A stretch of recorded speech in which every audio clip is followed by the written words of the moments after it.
Hello and welcome to another Mario Party minigame review! Did you know that early on in Mario's history, before he was a plumber, he was actually a carpenter?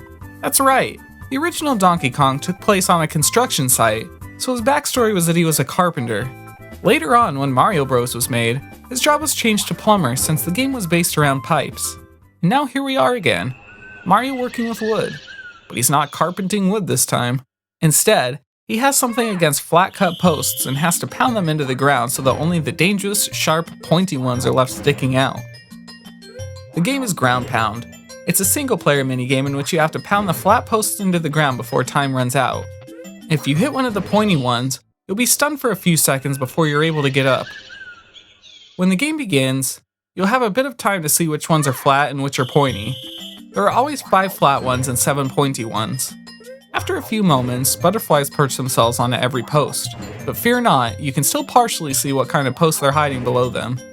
And unfortunately, that makes this game really easy to win. There's only 12 posts total and plenty of time on the timer to make a few mistakes without losing. So really, it's a matter of going through the motions to finish the game. I can't imagine you'll lose this one a whole lot, so if you're the one playing, this is your lucky day because you're about to make out with some coins. This one really should have been harder. An easy way to do this would have been to not let you see the posts below the butterflies.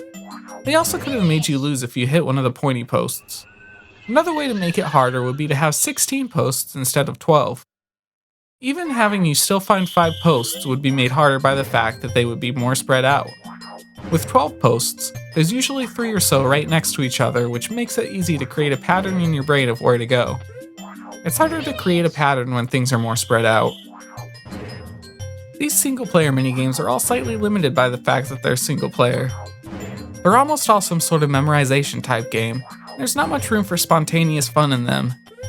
The challenge is also more limited when you're not playing against other humans and the only skill is based on how great your brain is. Luckily for me, mine is one of the best, so I almost always win these. But I never have a whole lot of fun doing it. I give this one 2 stars out of 5.